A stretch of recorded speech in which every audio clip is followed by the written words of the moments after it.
Decision at Daytona is brought to you by the B.F. Goodrich Tire Company. More and more people are buying Goodrich radial tires than ever before. B.F. Goodrich, we're the other guys. Hey, come on, everyone. Meet my Tony. He's my baby. He's a good boy. For 10 years, he is a B.F. Goodrich dealer. Oh, he makes a nice living selling tires. And for 10 years, I ask, when I going to take a ride in this blimp? And he says, Ma, the first American-made radial tire was a B.F. Goodrich. I say, oh, that's nice. Very nice. Then he says, Ma, we are the guys more and more people are calling a leader in the radial tire market. And I say, oh, that's nice too, but this blimp. And then he says, Ma, today more and more people are buying Goodrich radials than ever before. And you know what I say? When, Tony, when I going to take a ride on this blimp? Never, Ma. Never. That's all right. I get airsick anyhow. B.F. Goodrich. We're the other guys. Remember?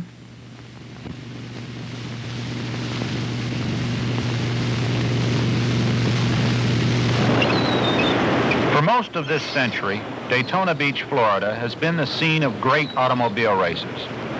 At first, along this beachfront, and now on a giant speedway a few miles distant.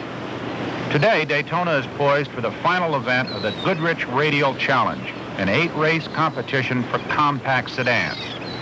I'm Brock Yates, and with me is Amos Johnson, the 1973 Series co-champion.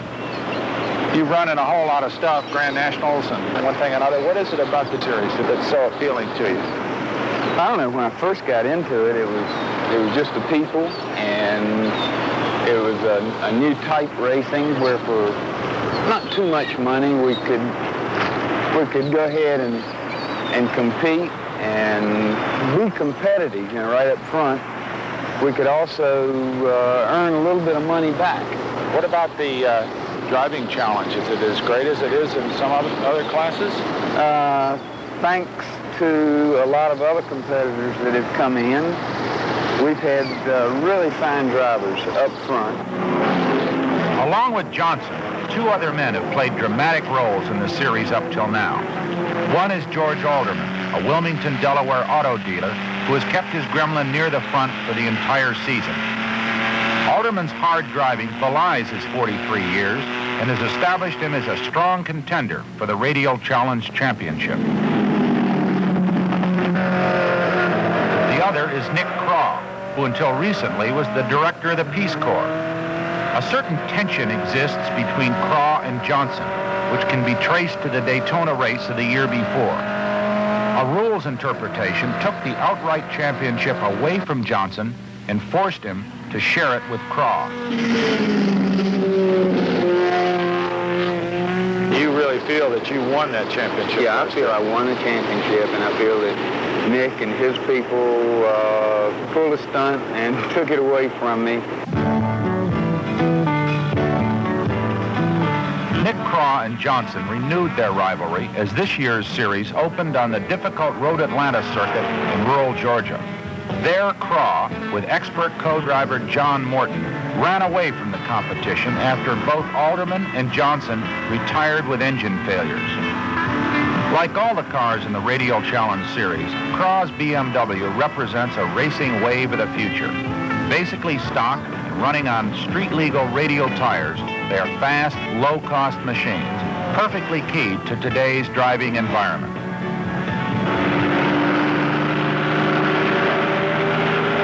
Johnson finally regained his form during the 5-hour endurance race at Mid-Ohio, where he co-drove with young Dennis Shaw. Johnson ran easily in the opening stages of the race. keeping within striking distance of the leader.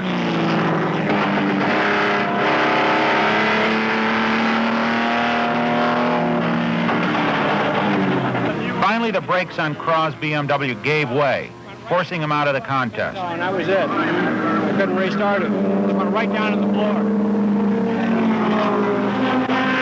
As the last few hours of the race unfolded in the darkness, Johnson held a narrow lead over George Alderman, a lead that almost disappeared in the last few feet of the race. And I just coasted across. We had a leaking oil cooler, and it just leaked the oil out, and I radioed the pits and asked them if they wanted me to come in for oil, and they knew how close I was being pressured, so they said no. And I turned the dash lights out because it was bothering me to see the oil pressure gauge on zero. Alderman bounced back at Laguna Seca in the rolling hills of California's Monterey Peninsula. Driving masterfully, he started on the pole and led most of the 95-mile distance of the race. This was his first appearance at the track in his 18-year racing career, and he celebrated it with his first victory in the Radial Challenge. Even at that early stage of the season, it was clear that any resolution of the series championship would involve three major protagonists: Alderman, Craw, and Johnson, although no one expected their struggle to carry on until the final few feet of the last lap of the last race.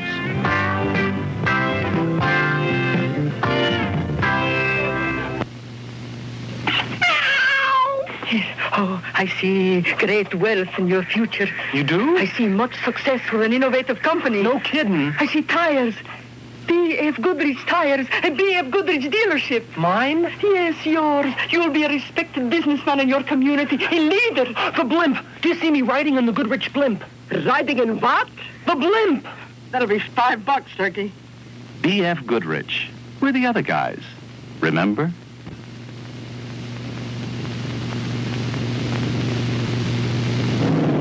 The Radial Challenge ran mostly on road courses, but two events were contested on southern superspeedways. On the high banks of Alabama's Talladega Speedway, the fastest track in the world, the 57 starters produced an outstanding race in 100-degree heat. Craw and Alderman led a pack of cars who contested for the lead in the early laps, while Johnson, his car faltering with a slipping clutch, was forced to hitch a toe behind a teammate to keep up. Suddenly, the race was over for Alderman.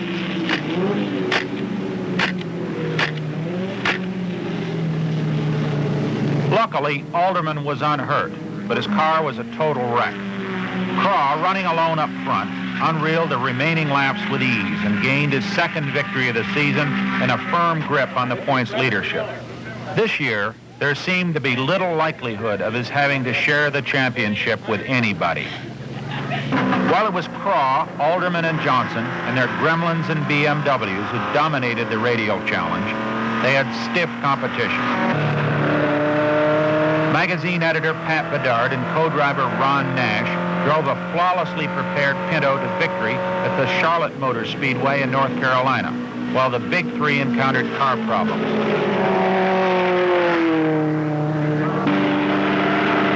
All season long, Carson Baird, at the wheel of a tiny Dodge Colt, operated as a David among the Goliaths. It was during the 3-hour event at California's Ontario Motor Speedway that he drove his finest race.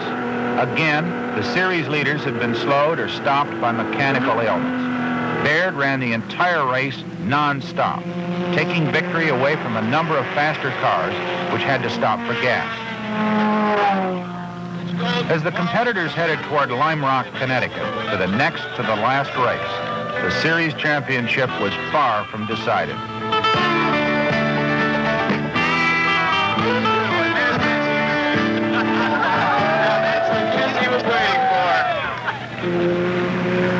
Compared to the asphalt expanses of the super speedways, Lime Rock is like racing in a park.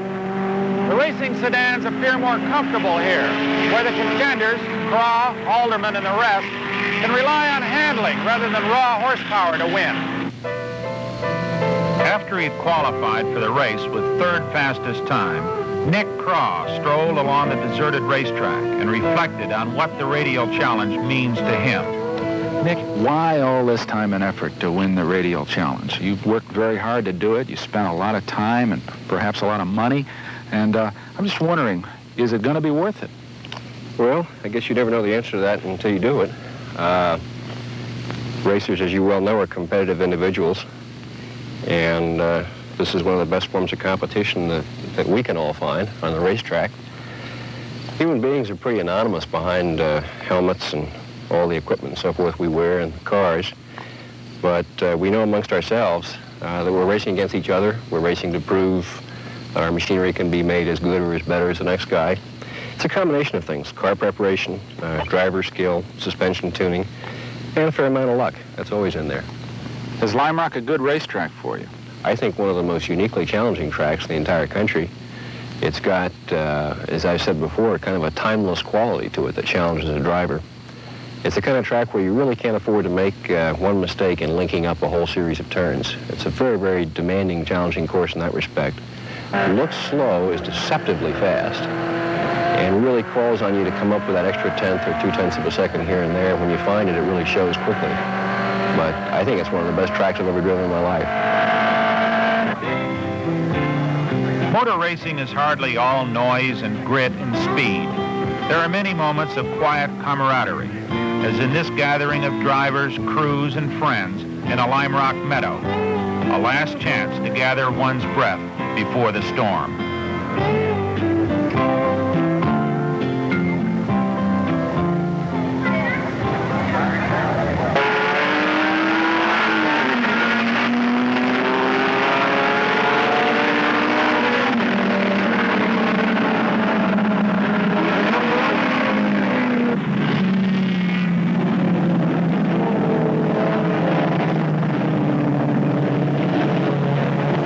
Lime Rock quickly developed into a two-car struggle between Craw and Johnson.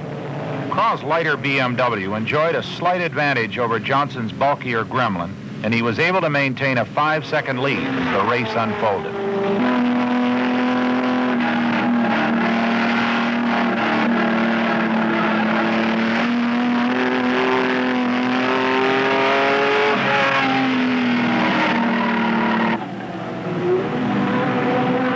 His win, his third in 7 starts, seemed to clinch the title. But the victory lane ceremony was strained, lacking in the customary jubilation. I saw him doing, there were 2 cars between him and that corner. He couldn't see. Right in the middle of it. He couldn't see the flag. Amos, we got a protest on the basis that you passed under a yellow situation, wasn't it? Amos Johnson protested Craw's victory, claiming he illegally passed a competitor while a yellow flag was being displayed. Johnson stalked back to his pit to consult his rule book. The protest was disallowed, and Craw was awarded first place, and very likely the overall championship. Now, only George Alderman, who had finished third, had an outside chance to overtake him. The final decision will come at Daytona.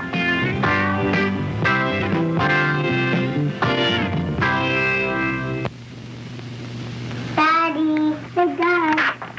What? Let's grow up and I'm big. Can I be your partner? You sure can. That's just what I'm waiting for. Good, because when I'm your partner, I'm going to ride in a Goodrich blimp anytime I want, right? Oh, no, I don't think so, son. You see, Goodrich doesn't have a blimp. I think I'll be a lawyer. B.F. Goodrich. We're the other guys. Remember?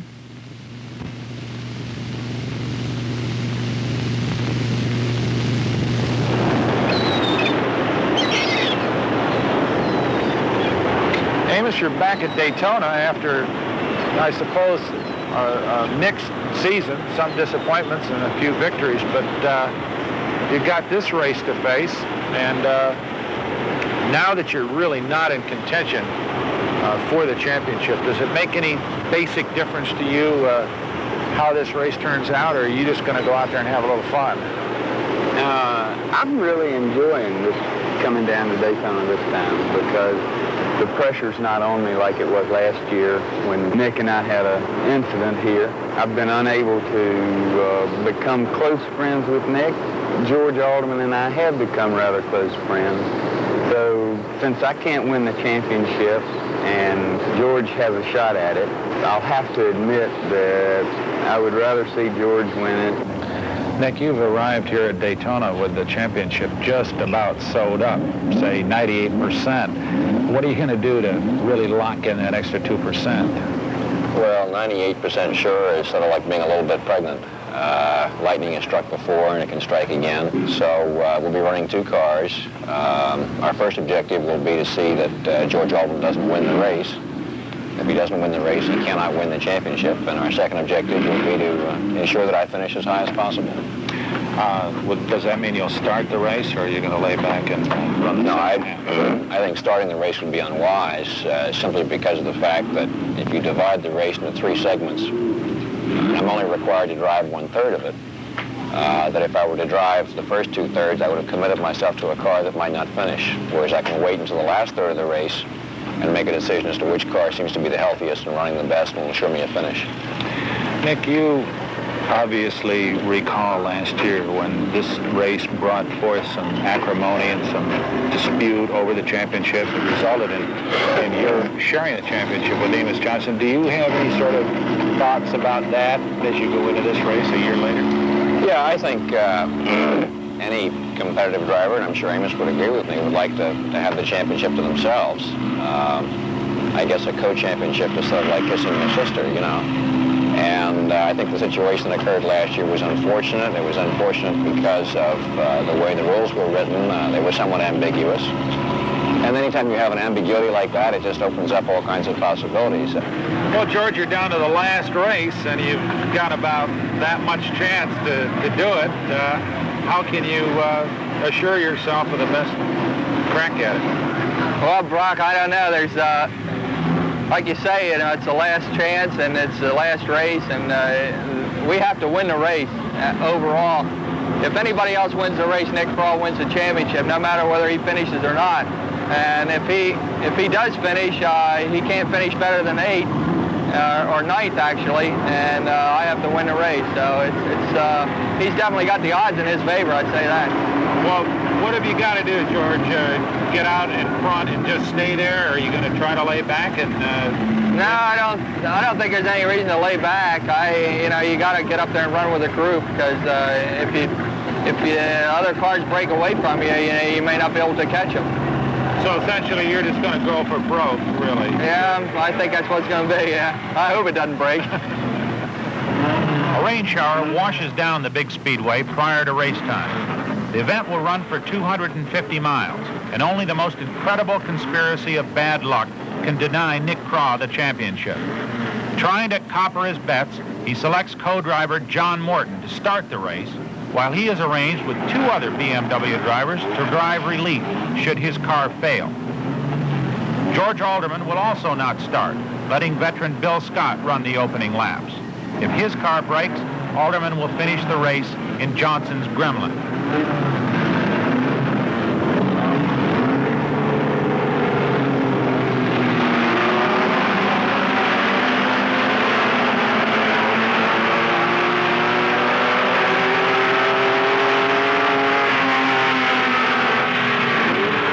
Starts in a light drizzle, and the drivers skate off the banking of the great speedway and onto the infield road course.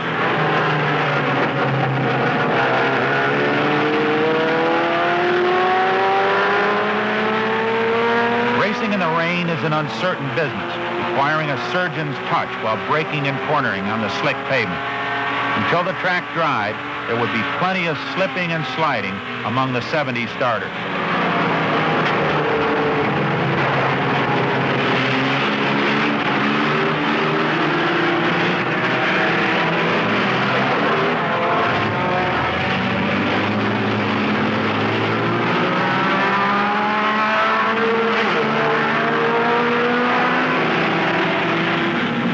Afternoon skies clear, Alderman's partner, Bill Scott, pushes past Johnson to take the lead, a position he must hold if George has any hopes of winning the championship. Morton, in the meantime, loafs along in 3rd. The race grinds into the darkness with Scott, Johnson, and Morton at the head of the field. But suddenly, Morton gropes into the pits for an unscheduled stop. What is it? His electrical system is causing trouble, forcing Chief Mechanic Preston Miller into a frantic, time-consuming search for the cause. By the time it is repaired, the car has fallen far behind. Never get in the top 10, I don't think. Okay. We'll bring Russell in around lap 40. Okay.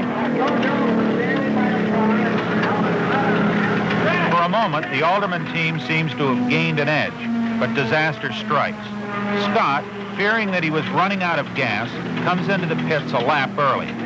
Alderman is not ready, and precious seconds are lost as he straps and buckles himself into his seat.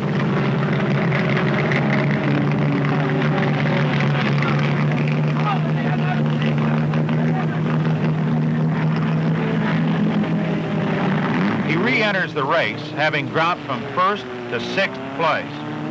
His last faint hopes for the championship seem to have slipped away.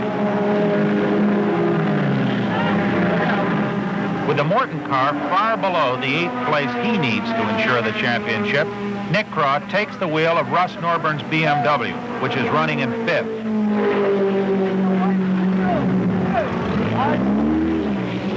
Amos Johnson now leads and makes a single stop to add gasoline.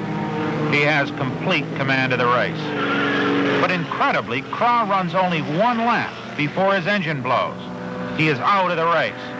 His chances for the championship are now reduced to the simple possibility that George Alderman cannot catch Johnson. 1 lap, I was thinking about waiting until like 42 or so. Got it real fine just in case Ray came in. Ray came in at 39. Russell would have blown it. Yeah. 1 more lap, he would have blown. Yeah, George is 3rd place now. Corbin has already been in pitted, and he had a good pit stop. But I don't think he cannot hold Alderman off. And I don't think Amos will throw it. It's up to Amos. Probably the outcome will be determined by how he drives his race. Alderman has barged into 2nd and is less than 10 seconds back with 8 laps remaining. But the conclusion of the radial challenge has already been decided. Ironically, Amos Johnson has obtained control of the championship. By maintaining his pace and forcing Alderman to finish 2nd, the title goes to Craw. By slowing down enough for Alderman to pass, his friend and Gremlin teammate wins the championship and the series title for American Motors. As the 2 cars roar out of the night on the final lap, George Alderman, the new champion, leads Amos Johnson to the finish line by 3 feet.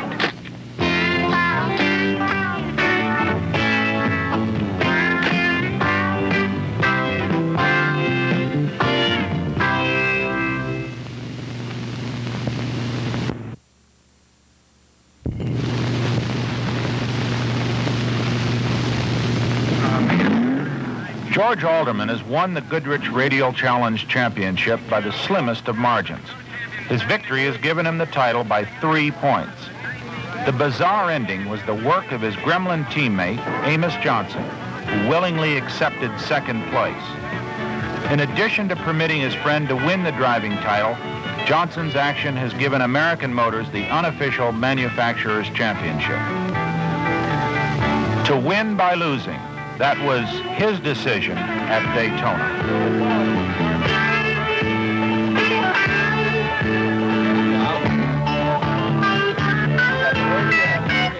Halfway point, you're feeling the heat.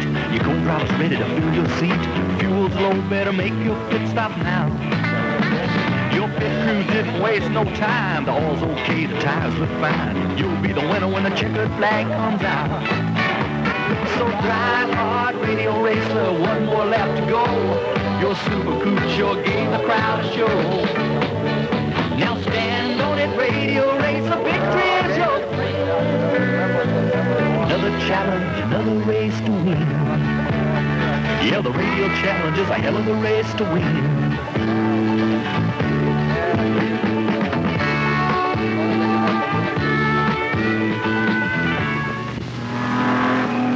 Decision at Daytona has been brought to you by the B.F. Goodrich Tire Company. More and more people are buying Goodrich radial tires than ever before. B.F. Goodrich, we're the other guys.